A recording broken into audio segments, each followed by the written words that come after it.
जंगल की चुड़ैल। एक दिन की बात है। ठंड का समय था। घना कोहरा छाया था।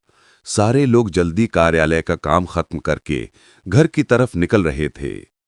नाना जी उस समय के बड़े अधिकारियों में से एक थे।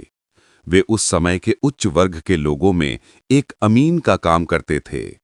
रोज की तरह ही उस दिन कम खत्म होने के बाद घर के लिए अपनी गाड़ी से रवाना होने लगे।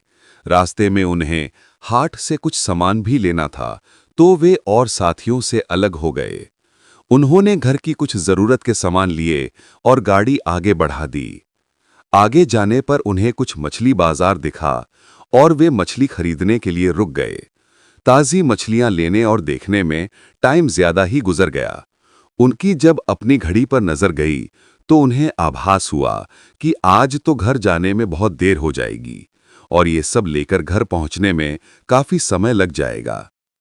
फिर यही सब सोचकर उन्होंने सोचा कि क्यों ना जंगल के रास्ते से निकला जाए तो जल्दी पहुंच जाऊंगा। तो उन्होंने अपना रास्ता बदला और जंगल की तरफ अपनी गाड़ी को घुमा लिया। समय 11 बज चुका था। गाड़ी तेज रफ्तार से आगे बढ़ रहा था। तभी अचानक तेज ब्रेक के साथ गाड़ी को रोकना पड़ा। उनकी गाड़ी के आगे एक औरत जोर जोर से रो रही थी। उन्होंने सोचा कि इस वीराने में ये औरत क्या कर रही है। उन्हें लगा कि कोई मजदूर की पत्नी होगी जो नाराज होकर घर छोड़कर जंगल में भाग आई है। तो उन्होंने उससे पूछा कि यहाँ जंगल में तुम क्या कर रही हो। लेकिन उसने कोई जवाब ना देकर और जोर जोर से रोने लगे। सारे जंगल में उसकी हों सी सिसकियां गूंज रही थीं। फिर नाना जी ने पूछा, तुम्हारा घर कहाँ है? लेकिन वो कुछ भी ना बोली। तब नाना जी ने कहा कि आज चलो मेरे घर में रहना, सुबह अपने घर चली जाना। ये जंगल बहुत सारे जंगली जानवर से भरा है। रात भर यहाँ मत रुको। चलो आज मेरे घर में सबके लिए खाना बना देना और कल सुबह अपने घर चली जाना। उसने ये सुना तो झट से तैयार हो गई और गाड़ी में पीछे की सीट पर बैठ गई। सिर में बड़ा सा घूंघट डालने की वजह से उसका चेहरा छिपा हुआ था। कुछ ही देर में गाड़ी घर के दरवाजे पे थी। घर के लोग कब से उनकी राह देख रहे थे। गाड़ी रुकते ही पापा ने पूछा, आज तो बहुत देर हो गई और सारे लोग आ भी चुके हैं। तब उन्होंने सारी बातें अपनी माँ को बताई और कहा कि आज खाना इससे बनवा लो, कल सुबह ही अपने घर चली जाएगी। इतनी रात को बेचारी जंगल में कहाँ भटकती, इसलिए मैं ले आया। पर पापा को कुछ संदेह हो रहा था कि कहीं चोर तो नहीं है। रात को सोने के बाद या खाना बनाते समय कहीं घर के सामान ही चुरा कर ना ले जाए। पर बेटे की बात को कैसे माना करती। उन्होंने उस औरत को कहा, देखो आज तो मैं रख ले रही हूं, लेकिन कल सुबह होते ही यहां से चली जाना और जाओ रसोई में ये सामान उठाकर ले जाओ और खाना बना दो। उसने फिर से जवाब नहीं दिया। बस हूं की आवाज बाहर आई और वो सारा सामान लेकर मां के पीछे बहुत दूर चल दी।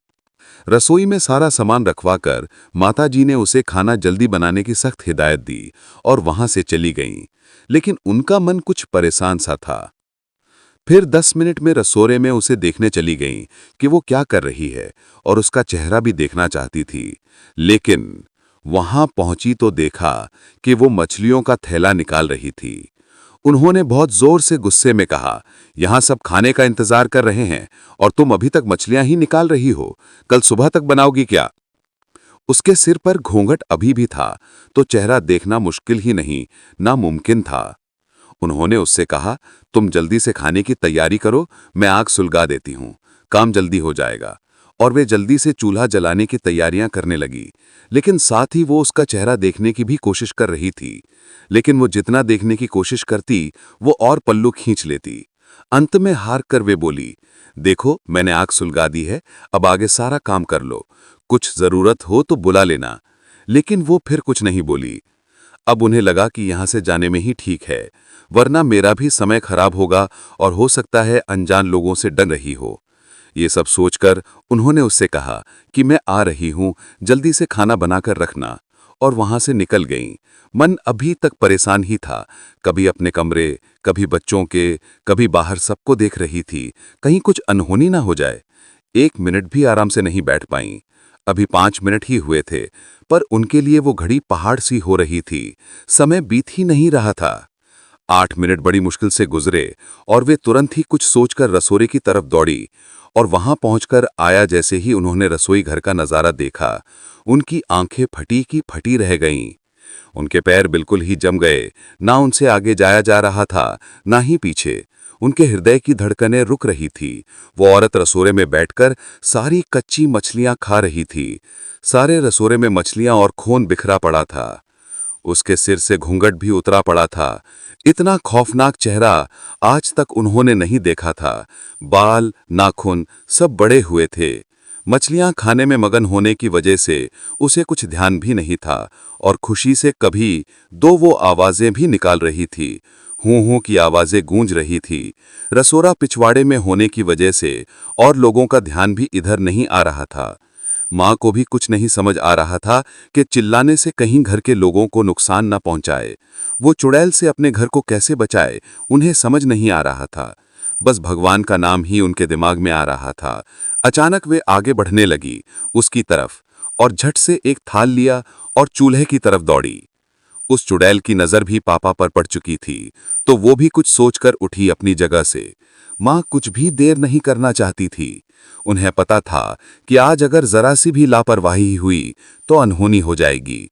उस चुड़ैल के कुछ करने से पहले उन्हें चूल्हे तक पहुंचना था और चूल्हे के पास पहुंचकर उन्होंने जलता हुआ कोयला थाल में भर लिया और चुड़ैल की तरफ लेके जोर से फेंका। आग की जलन की वजह से वो अजीब सी डरावनी आवाजें निकालने लगी। अब तो उसकी आवाजें बाहर भी जा रही थी।